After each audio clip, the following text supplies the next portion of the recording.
За үзэгч та бүхэндээ ажлын ширээний хараас уулзаж байна. За Монгол улсад бол хар тамхиг хилээр нэвтрүүлэх, зөөвөрлөх болон худалдаалах хэрэглэхийг хуулиар хоригддог. За гэвч энэ төрлийн бизнес бол техник, технологи, инновацийн ачаар илүү далд хэлбэрээр нарийн төлөвлөгөөтэй борлуулах цар байна. За та бүхэндээ нэгэн жишээг харуулъя. За энэ Монгол shop гэдэг ийм сайт байгаа. За энэ сайт дээр болох юм бол шууд Google-ээс ингээд нэвтрээд хайх юм бол за Монгол Улсын цахим хэрэглэгчид бол нэвтэрч болохгүй анхаар гэдэг ийм хориг тавьсан байгаа. Blacklist, хар листэнд оролцсон.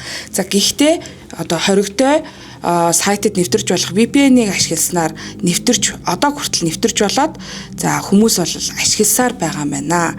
За одоо ингээд та бүхэн ингээд нэвтэрснийг харж байгаа бах. За энэ сайт дээр болохоор өөр ямар нэгэн бараа бүтээгдэхүүний бол мэдээлэл байхгүй. За оператортой холбогдох гэдэг дарангууд шууд Telegram утас руу нэвтэрчж байгаа. За эхний ээлжинд бол гадаадаар ийм сайн мань уу та юу хүсэж ин гэх мэтчлээ операторын автомат хариулагч бол мэдээлэл өгнө. За удаан хугацааны дараа болохоор ийм бараагаа сонгох ийм сонголтууд гарч ирнэ. За энэ дээр жишээлбэл хамгийн доотлолт нь 10 г-ийн MEF 49020 рубль, 5 г-ийн MEF 25110 рубль бараагаа сонгоно. Тэгээ аль хотод хөргүүлэх вэ? Төлбөрөө яаж төлөх заавар гэх мэтчлийн бүх энэ хэрэглэгдэхүүн байгаад байгаа. MEF гэдэг нь болохоор угаасаа хар тамхи байгаа. За энэнийг бол дэлхийн олон улсуудад бол хоригддог. Сонирхуулж хэлэх юм бол бас Америкийн нэгдсэн улсад бол хоригддог байгаа.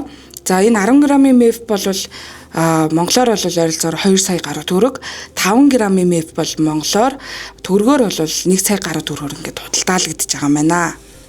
Олон улсын эрүүл мэндийн мэдээллийн сайтууд болох Medlax, PubMed, Central гэх их сурвалжид MEF гэдэг нь хар тамхины нэг төрөл бөгөөд кокаинтэй төстэй хүчтэй синтетик өдөөгч бодис юм а. Үүнийг хэрэглэсэн хүн өөрийгөө хянах чадваргүй болж хэн нэгний хүчирхийлэлд өртөх, зүрхний шигдээс, паранои, сэтгцийн өвчнөд өртөх эрсдэлтэй байдаг гэж дурджээ. Харин манай улсад үйл ажиллагаа явуулж буй тус сайтыг Оросын албаны улсын ах トゥ 2 эзэмшин хар тамхи худалдаалдаг байсныг цагдаагийн ерхий газрын хар тамхитай тэмцэх газар шалгалтаар илрүүлж Монгол улсын иргэн нэвтрэх боломжгүй болгож хаалгажээ. Энэ мэтчилэн сүүлийн жилүүдэд интернетээр нууц аргаар мэдээлэл солилцсон хар тамхи худалдаа авах гэмт хэрэг нэмэгцээр байна. 2026 оны 1-р улиралд хар тамхи сэтгцэд нөлөөлөх бодистой холбоотой 149 удаагийн гэмт хэрэг бүртгэгдсэн нь өмнөх оны мөн энэ үетэй харьцуулбал 2.3 дахин их хувиар өссөн үзүүлэлт болжээ. Хэдийгээр хар тамхитай холбоотой гэмт хэргийн гаралт өссөөр байгаа ч цахим хөгжлийн яам, тагнуулын ерхий газар, цагдаагийн ерхий газар хамтран тухай бүрд нь шуурхай илрүүлж арга хэмжээ авч ажиллаж байгаа гэж мэргэжилтнүүд хэлж байна. Энэ төрлийн гэмт хэрэгт 13-аас 35 хүртэлх насны залуучууд үндсэндээ 92% холбогдож байгаа. Тэгэхээр хамгийн бага насны хэрэглэгч нь 13 настай хэрэглэгч байж таарсан. Энэ зөвхөн данганц цагдаагийн байгууллага хийж хэрэгжүүлэх ёстой ажил биш. Бусгаад тусад чиг үүргийн байгууллагатайгаа хийж хэрэгжүүлэх ажлаа төлөвлөж үр дүнд энэ төрлийн гэмт хэрэгтэй тэмцэх ажилд үр дүн гарна гэж үзэж байгаа. Тэгэхээр ингэж хамтдаа байснараа энэ онд эхний 1-р улирлын байдлаар 54 холбогдчтой 45 гэмт хэргийг гайлын ерхий газар болон тагнуулын ерхий газартай хамтарч илрүүлсэн юм эерэг үр дүнд хүрсэн. Мөн хэргийн илрүүлэлт өнгөрсөн оны мөн үетэй харьцуулбал 0.8% өссөн юм эерэг судалгаа гарсан байна. Хүүхэд байхад бидний хаалга алдалж болдгоо гэж хэлдэг.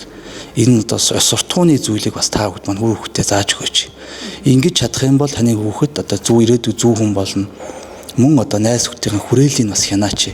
Хинтээ нөхөрлж чинь ямар дуучин уран бүтээлийг сонирхож чинь гэдэг байдалд нь бас тодорхой цагийг бас та хүүхэд маань гаргаж өөр хүүхдтэйгээ ярилцаж байгаа ч гэж хэлмээр.